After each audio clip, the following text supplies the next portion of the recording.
Okay, we've got to talk about Jake Barber, the hot new UFO whistleblower that's going to be interviewed by Ross Colart on News Nation Saturday. Get in here. This is Jack with Cosmic Road. I'll talk about UFOs and the paranormal. Please hit like and subscribe and let me know what you guys think in the comments below. Yeah, guys, I'm really pumped for this. This could be the next big shoe to drop. It looks like it will. I mean, if we're going to get a actual video of a UFO crash retrieval, we're going to get this on camera. This is obviously an AI rendering of Jake Barber and his helicopter picking up an egg-shaped UFO, which is what he claims to have done. And apparently we're even going to get video of a crash retrieval. So let's see what Ross Colart and others are saying about this. First of all, why is Jake coming forward? Who is he? What group is he part of? And why is he able to come forward? If he is part of the UFO control group, part of crash retrievals, if nothing else, and there may very well be other things that he may not be able to speak to yet. But why is he able to come forward? Well, let's hear Ross talk about this. It really is real, and I've been talking now for 2+ years to people who work inside this program, and they're really frustrated. They want America to know about this because they're very excited about these discoveries, and they think it's time the public knew. Damn right. It is. It's past time. 70 or 80 years past time at least. But there you go. There's the rationale for Jake coming forward.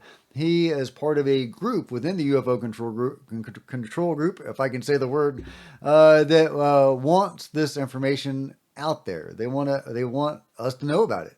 And I'm really encouraged by that. That's very exciting to think that there are people within the UFO control group willing to spill the beans.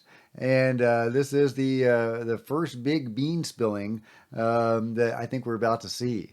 This is huge, guys. This is, I mean, I can't overstate how big this is. If we are actually going to see video of a UFO crash retrieval, yeah, that's massive, guys. That's massive. So yeah, all right. Let's see what else we're gonna get. What else do we have to talk about here? Here's Joe Khalil talking about what. Well, I'll just let him tell it in his own words. Joe, these are pretty stunning claims.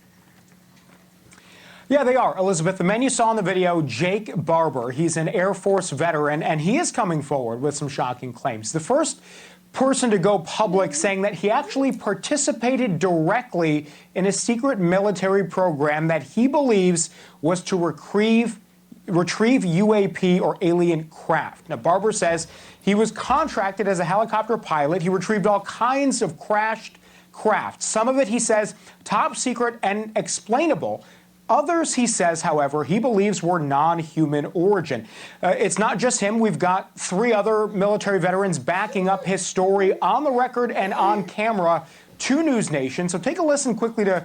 Okay, well, the actual interview portions have music playing over them, so I can't play them. But yeah, Jake Barber, a U.S. Air Force veteran, revealed that he saw an object that was white and egg-shaped. Ross Colart asked Jake Barber to share the moment when he realized he was involved in recovering non-human technology or alien technology. And this is from Vicky Verma. Jake explained that it became obvious when their communication procedures were changed. Now, I thought that was really interesting. So he's not unaccustomed to going around picking stuff up, but something about the communication procedures changed, and that clued him in that something unusual was going on. So I'm wondering if we'll get some heads up on what that was, what changed that made him think that something was going on. Yeah. And when he saw the object on the ground, yeah, that was the other thing. Yeah, when you see the egg-shaped UFO, that's kind of a clue, right? From its appearance, it was clear that the object was something extraordinary and different from anything human-made. He was a helicopter pilot, and typically he would work with a long line of about 150 to 200 feet. This time, he got within 100 feet of the object. When he got close enough, he saw something that looked like a white egg. He was asked if there was any visible propulsion system on the object, but he said there was nothing like what he would recognize as an engine or any form of propulsion. He was operating at night using night vision goggles. Even with the goggles, the object's strange appearance remained clear. He would take the goggles off and on, examining the object from different angles to make sure he wasn't imagining things. When asked how he knew the egg shaped object wasn't from humans, Jake explained that based on his experience and everything he had seen before, it looked completely out of the ordinary. It didn't match anything he had ever seen. Yeah, and Think Tank says he's only posting egg videos until Saturday. I love it. In honor of Jake Barber, aka the Eggman. That's right. And yeah, that's almost a 5 minute clip. But let's move on. Yeah, okay. Now this is the really exciting thing, right? Is the video we're going to get of this crash retrieval. Now, some are thinking this is the video, but as we've just heard, the egg video. But the egg video, at least the first one, was apparently at night. And this is in day. So I don't think this is that video, but this may be a different crash retrieval. I guess we'll find out more in days to come. We did recover things. Okay, there's music playing in the background, but this is apparently the video. This is a teaser of the video. This is a snippet of the video, a 10-second long snippet of the video. And I'm really encouraged by this because if this is indeed a snippet of the video, it looks like it's really good definition. I don't know if it's 4K, but it's pretty good.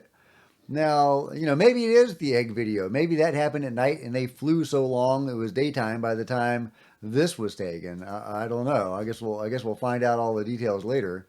But yeah, of course, Stephen Greenstreet is saying, "Oh well, Jake is just a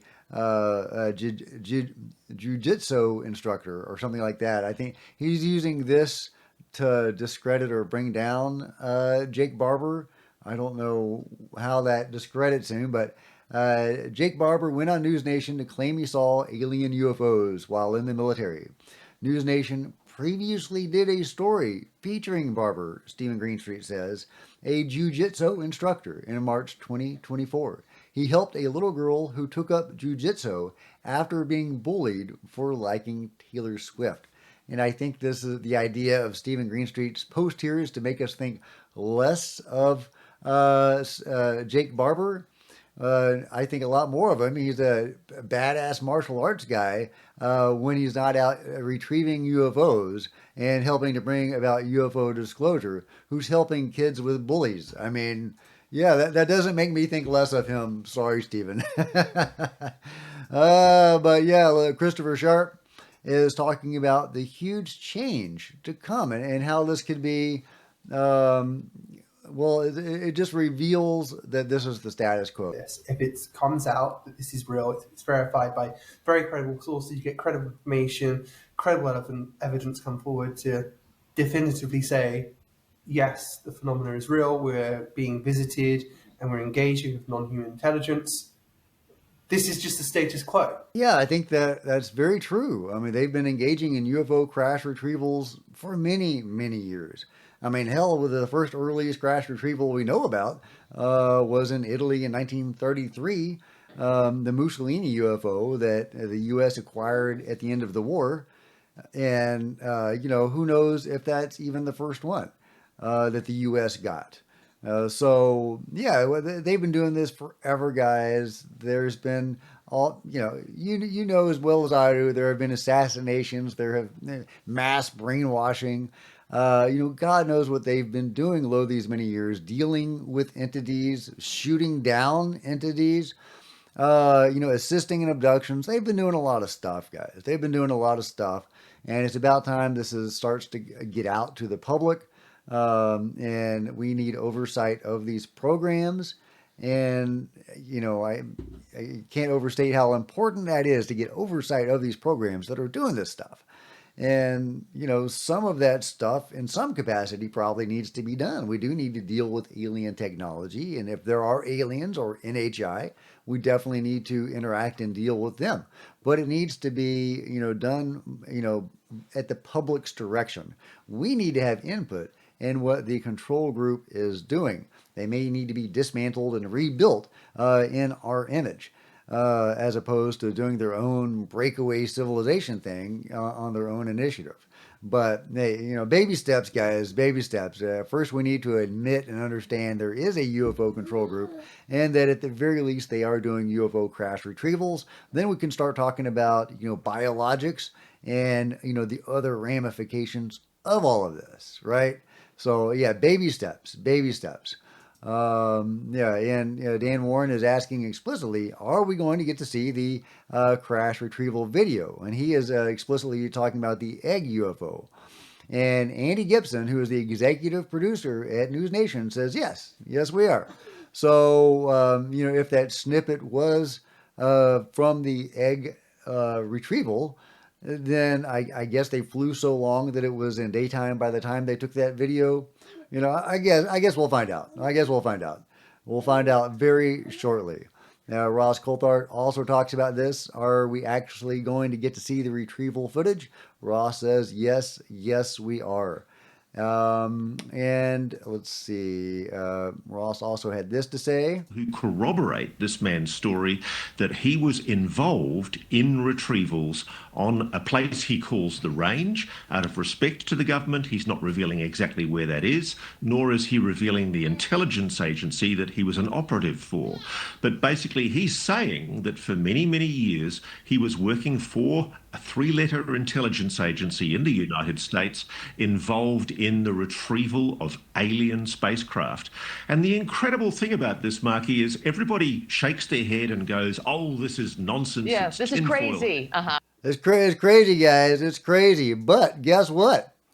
Jake Barber was talking to people in the Senate. We've also confirmed Barber has met with some high-level Senate staff. So a lot. Okay, well, staff members, but still talking to people in the Senate. I wonder how far he got in Washington, D.C., if he went through some of the same, procedures that David Grush did. Speaking of David Grush, that's another thing that could come out of this. David Grush, began his public life, such as it was, with an interview with Ross Colart.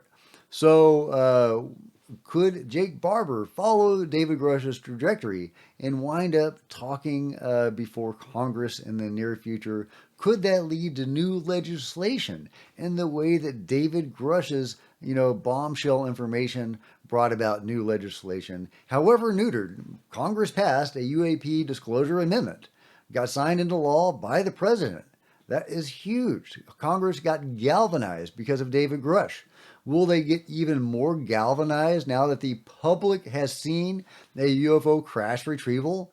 We'll see where all this goes. One step at a time. I don't want to get ahead of myself or ahead of Jake or the disclosure process. We'll see how far we can take this.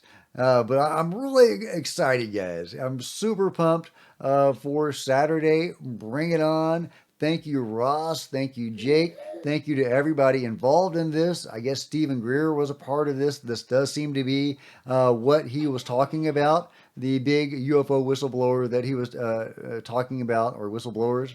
This is it, guys. This is the next shoe to drop. And Benny's excited. I'm excited. Let me know if you guys are excited in the comments below. Like and subscribe and all that kind of stuff. There's plenty of other videos on the channel. Buy a t-shirt. Become a channel member. I'll see you guys next time. This is Jack and Benny with Cosmic Road signing out.